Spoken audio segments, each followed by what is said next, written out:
Hello there, Puddle people! Happy Spooky Month, and welcome to the second episode. Have you ever wondered how Halloween is celebrated outside of your neighborhood? Because I was wondering just that, so keep watching to find out what my research brought me.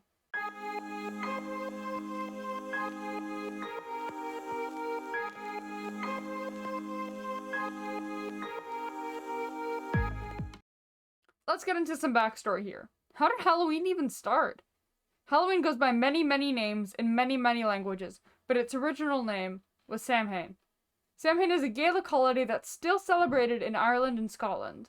Thank you, Irish people. Without them, we'd be without Jacksepticeye and Halloween. Could you imagine? So what does Samhain / Halloween / All Hallows Eve / more names coming up in a second look like in other countries? In America and Canada, kids dress up as their favorite spooky entities or their favorite characters and go trick-or-treating door to door, which is collecting candy from your neighbors. We also carve pumpkins that have faces or designs. And here's a very, very sick picture of when my dad carved a Venom pumpkin back in 2018 when the first one came out. In Ireland, they celebrate Samhain much the way we do with Halloween, at least in the present. What with the costumes and the candy and the jack-o'-lanterns. As defined by Wikipedia, Samhain is a Gaelic holiday to celebrate the end of the harvest season and the start of the darker half of the year. The holiday is technically on November 1st, but celebrations start the night before.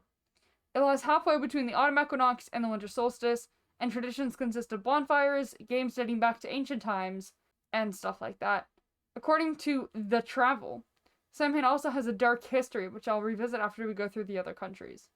In England, they celebrate much the same us Americans and Canadians do, to no one's surprise. If you're Christian, you're actually celebrating All Saints' Day, which lands on the 1st of November. Halloween, or All Hallows Eve, is one of those night before celebrations.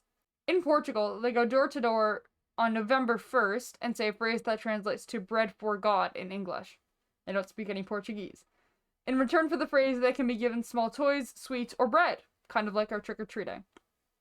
In the Philippines, for All Souls' Day Eve, children dress up and go door to door just like we do over here, but they are representing souls stuck in purgatory, which is an afterlife land between heaven and hell.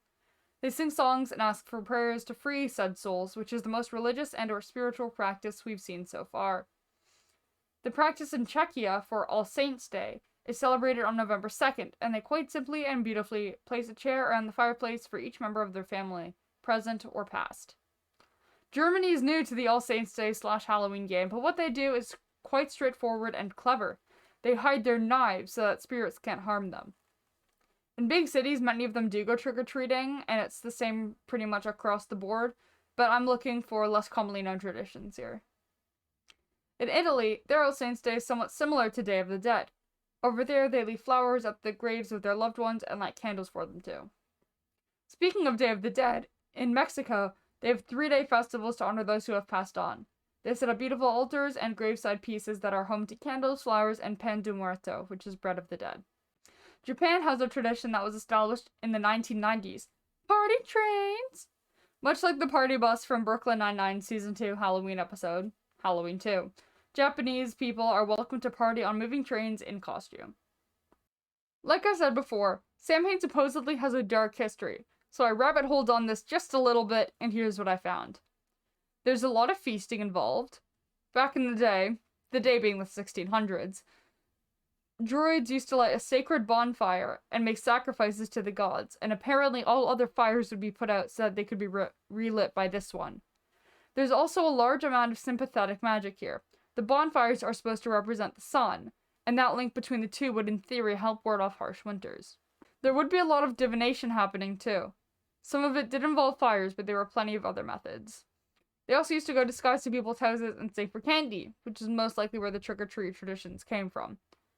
Before they carved pumpkins, they used to carve turnips instead, which seems like a much easier task to manage. Dead people and spirits would be invited to commune with the living. Now, for the darker stuff. Despite the multiple kings and kingdoms the Celts had back in the day, it is said that the druids ruled everything behind the scenes. Seeing as Halloween marks the start of nature's decay, they dedicated the holiday to the god Samhain, Celtic god of the dead. It was believed that this was also the night where the living world and the other world were closest.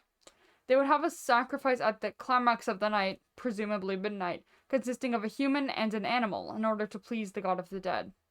So that's everything I learned about Samhain and Halloween. Shout out to my sponsors, the like and subscribe button. I hope you guys enjoyed this episode as much as the last one, because at 108 views, that is my new record across all my channels. If you are interested in supporting beyond liking and subscribing, you can follow and listen in on Spotify, or follow me on any of the socials linked below, right above all the sources I read to make this episode possible. I'll see you guys in a bit, and welcome to the Knowledge Puddle.